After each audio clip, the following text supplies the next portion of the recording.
കോൺഗ്രസിന്റെ നേതൃത്വത്തിൽ മാളികംപീടികയിൽ വി.കെ. ഇബ്രാഹിം കുഞ്ഞ് അനുസ്മരണം സംഘടിപ്പിച്ചു. KPCC general secretary Sandeep Warrier ഉദ്ഘാടനം ചെയ്തു.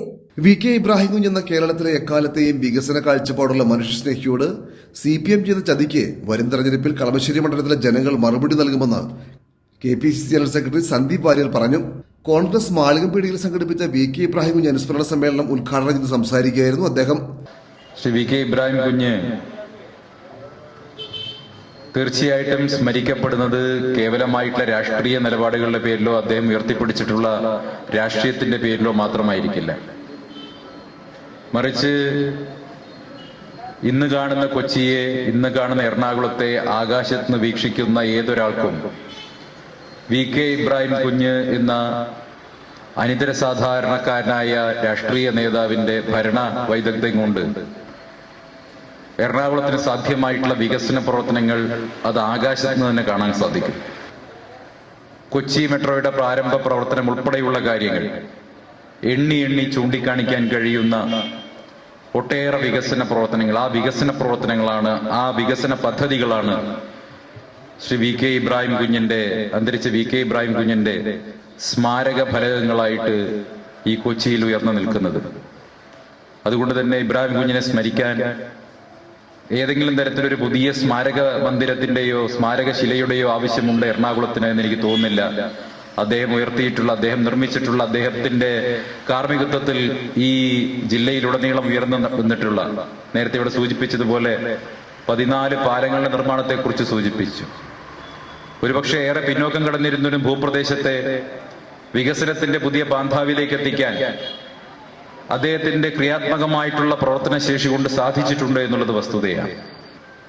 ഒരുപക്ഷെ അദ്ദേഹത്തിന്റെ പ്രവർത്തന കാലയളവിലൊക്കെ തീർത്തും വ്യത്യസ്തമായിട്ടുള്ള രാഷ്ട്രീയ പ്രസ്ഥാനത്തിന്റെ ഭാഗമായിരിക്കുമ്പോഴും അടിസ്ഥാന സൗകര്യ വികസന മേഖലയിൽ ശ്രീ വി.കെ. ഇബ്രാഹിം കുഞ്ഞ് മന്ത്രിയായിരിക്കുന്ന കാലഘട്ടത്തിൽ നടത്തിയിട്ടുള്ള വികസന പ്രവർത്തനങ്ങൾ ഒരു രാഷ്ട്രീയ വിദ്യാർത്ഥി എന്ന നിലയ്ക്ക് വളരെ കൗതുകത്തോടെയും ഒരു ഗവേഷണ ബുദ്ധിയോടെയും നോക്കിക്കണ്ടയാളാണ് ഞാൻ.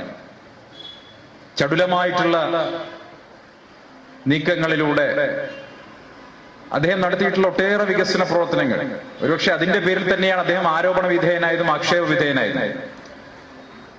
ഇപ്പൊ ഇന്നത്തെ കാലത്താണെങ്കിലും ഞാൻ ഓർത്തു പോവുകയാണ്, ഈ ദേശീയപാത മലപ്പുറത്ത് വലിയ തോതിൽ തകർന്നു വീഴുന്ന സാഹചര്യം ഉണ്ടായി. മലപ്പുറത്ത് മാത്രമല്ല, പല ജില്ലകളിലും ദേശീയപാതയുടെ തകർച്ചയുണ്ടായി. പക്ഷെ ഇന്നത്തെ പൊതുമരാമത്ത് വകുപ്പ് മന്ത്രിയുടെ പേരിൽ ആക്ഷേപമില്ല. ഇന്നത്തെ പൊതുമരാമത്ത് വകുപ്പ് മന്ത്രിയുടെ പേരിൽ അതുമായി ബന്ധപ്പെട്ട് അദ്ദേഹത്തെ ജയിലിലടയ്ക്കണമെന്ന് ആരെങ്കിലും ആവശ്യപ്പെടുന്നില്ല. മറിച്ച് തനിക്ക് യാതൊരു ഉത്തരവാദിത്വവുമില്ലാത്ത ദേശീയപാതയിൽ ഒരു പാലത്തിൽ വന്ന ഒരു ക്രമക്കേടിന്റെ പേരിൽ വി.കെ. ഇബ്രാഹിം കുഞ്ഞെ വേട്ടയാടുകയാണ് ചെയ്തത്. തികച്ചും രാഷ്ട്രീയമായിട്ടുള്ള വേട്ടയാടൽ നടന്നു. ഇന്ന് ജനങ്ങൾക്കത് ബോധ്യപ്പെടുന്നുണ്ട്. മറുവശത്ത് ഈ ദേശീയപാതയുടെ വികസനം മുഴുവൻ തന്റെയും തന്റെ അമ്മായിയപ്പന്റെയും നേട്ടമാണെന്ന് കൊട്ടിഘോഷിച്ചുകൊണ്ട് റീൽസിൽ നടക്കുന്ന കേരളത്തിന്റെ പൊതുമരാമത്ത് വകുപ്പ് മന്ത്രി ദിവസേന 3 നേരമാണ് റീൽസിലിരുന്നത്. അദ്ദേഹം റീൽസ് മന്ത്രിയാണ്. ഇബ്രാഹിം കുഞ്ഞ് റിയൽ ലൈഫ് മന്ത്രിയായിരുന്നു, റീൽസ് ലൈഫ് മന്ത്രിയായിരുന്നില്ല. Congress ward president CI Abdul Jabbar അധ്യക്ഷത വഹിച്ചു. MP റഷീദ് സ്വാഗതം പറഞ്ഞു.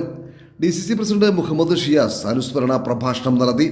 Advocate VE Abdul Gafoor, Jinshad Jinnas, Alakkad panchayat president Viji Jolly, AM Ali, panchayat vice president VB Jabbar, Congress മണ്ഡലം പ്രസിഡന്റ് ലിൻഡോ അഗസ്റ്റിൻ, സുനിൽ തിരുവാലൂർ, ലിസി ജോസ് മാളിയേക്കൽ, പഞ്ചായത്ത് അംഗം മിനി പിയൂസ് തുടങ്ങി ഒട്ടേറെ പേർ സംസാരിച്ചു.